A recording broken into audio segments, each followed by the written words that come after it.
Hey, my name's Tom, and about half a year ago, I quit my job back home in Germany. I left everything I had behind to go on a 5-month adventure across 7 countries, and this is my story.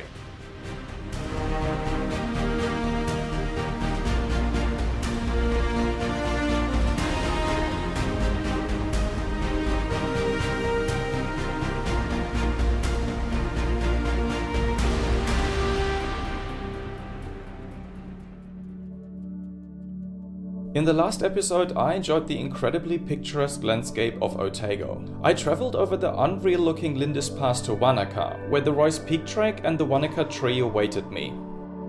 Afterwards, I continued to Queenstown, where I enjoyed some company after the loneliness of the last few days and of course some drinks, before heading to the rugged and lonely beauty of the New Zealand west coast.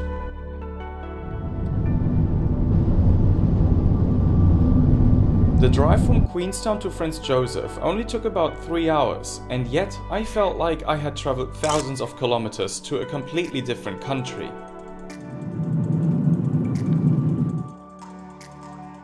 So, first day at the west coast. I'm currently at Franz Josef Glacier, and it feels like I'm in a completely different country to where I left off yesterday in Queenstown. It's only 3 hours drive, but yet you have the feeling that you are on a different continent. It's ridiculous, and this is the thing about New Zealand, is the difference in the variety in the flora that New Zealand has crammed into such a tiny space. Yeah, it's just amazing. So it feels like I'm walking through Jurassic Park really, or somewhere in Patagonia or so. It's incredible. So right now I should have been just done with getting thrown out of a plane, because I booked a skydive a couple of weeks back here at Franz Josef, but apparently the weather is shit. It's just raining and there's like zero visibility, and so they postponed and delayed the skydive. Yeah, I just enjoy walking around this what feels like prehistoric kind of place. It's actually ridiculous. I mean, just look at it. You would just not think that this is the same country, and actually only 3 hours drive away from Queenstown, where we left off yesterday, or where I left off. It's just so different. Everything here is different. The trees look different. The grass, you have like ferns and stuff all around now. Everything is wet and everything is just foggy and doomy gloomy. And it's not like necessarily beautiful in the way that you can see everything you want to see, but it's just like it's just so different.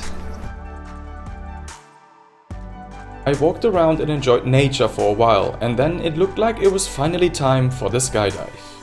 So I'm back in my car from the little stroll here at the base of Franz Josef Glacier, and just got a call from the skydive company, and it seems, even though here it's raining, it seems it's going to be better there, or it is better there right now. So they say no guarantee, but just come over and wait with the others, and then they're going to drive us out to the airport.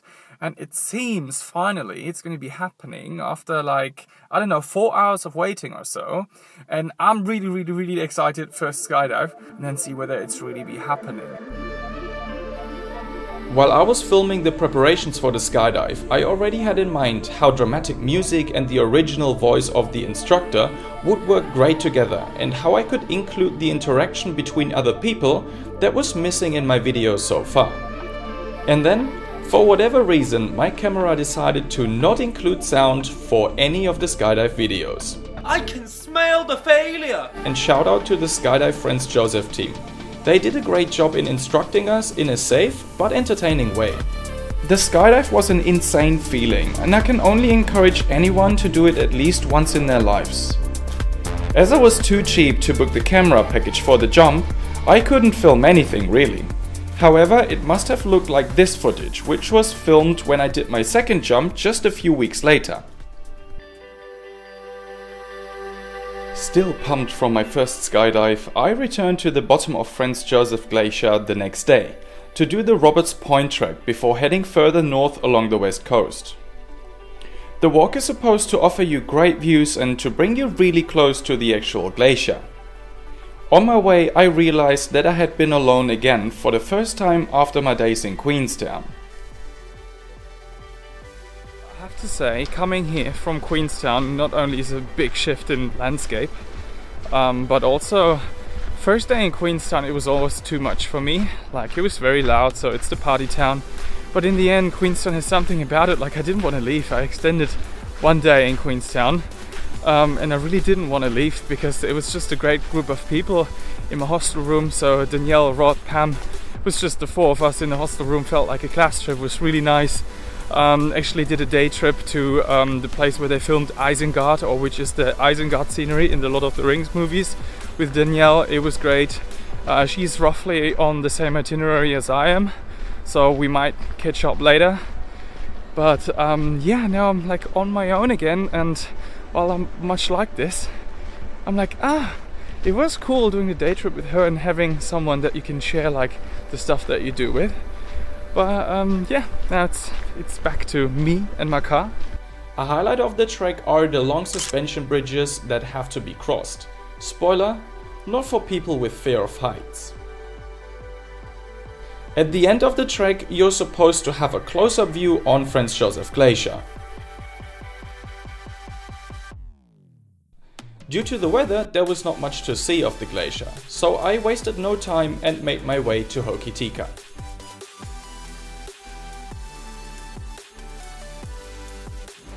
Now I'm at the Pancake Rocks, and they are like a pretty big tourist site here as well. I'll check them out. I did before. They are cool, but then you have seen them at some point, and then it's just like you go on. And then I want to do something that is called the Ballroom Overhang Walk. Yeah, the Ballroom Overhang Walk. So yeah, let's check out Pancake Rocks and then do the Ballroom Overhang Walk. Probably not the whole one because it's a long one, but a certain part of it. And then all the way to Kaikoura. I had seen the Pancake Rocks before, and it was also incredibly crowded and touristy. I didn't spend much time there. However, if you're visiting this place for the first time, you'll understand why the Pancake Rocks are a tourist magnet. I quickly moved on to the Ballroom Overhang Walk though. I just filmed myself for about 15 minutes without recording, which was stupid. So, but what I said is that even though I didn't drive that far from Franz Josef or from Hokitika yesterday, and this is just a thing about New Zealand, that nature, landscape, it just changes all the time. Apparently getting to the Ballroom Overhang, I need to do some river crossing. So shoes out, and yeah, let's go. In the end, I decided to keep my shoes on after reading that I'd have to cross the river about 5 times to reach my destination. The roughly 3.5-hour walk to the Ballroom Overhang was just as described to me by some people in the hostel earlier. I was the only one on this beautiful, almost tropical looking track, except for a few wild goats.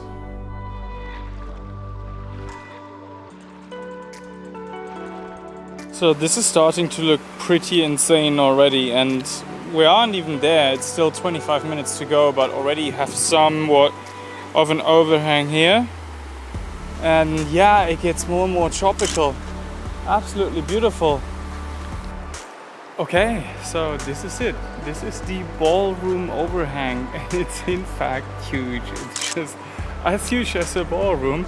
And there's even people camping here. I feel like on a regular basis. There's 2 fireplaces. There's one there and one there. And that thing is just... I mean, I'm standing right underneath it. It stops about there.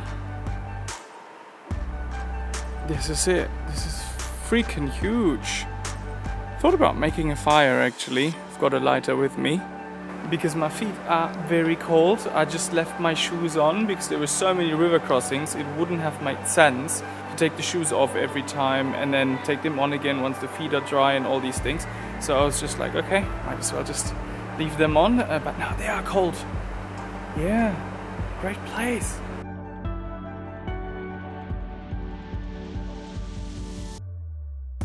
Got a little fire going. For no reason, to be honest. I thought about heating up stones and then probably drying my socks on the stones, but that would actually take so long. And at some point I just need to get back so it won't get dark on me.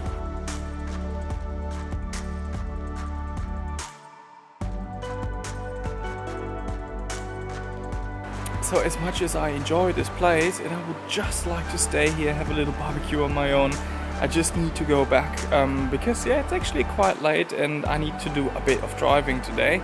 Let's just get shoes back on and then get wet a couple of times and then walk for 2 hours and then we're back at the car. I extinguished the fire and left the place where I had been completely alone until the very end. It wasn't until I was on my way back that I encountered a few hikers walking the same track. After that came a 5 hours drive over the Lewis Pass, all the way from the west coast to Kaikoura on the east coast.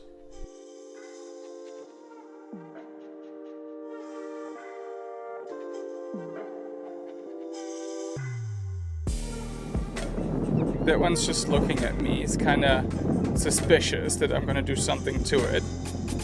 Oh, now it's moving. So, next day and also next city, I arrived in Blenheim. They've built like a whole piece of jungle around the plane to kind of replicate a crash site. So this is why they call it the shipwreck loop track.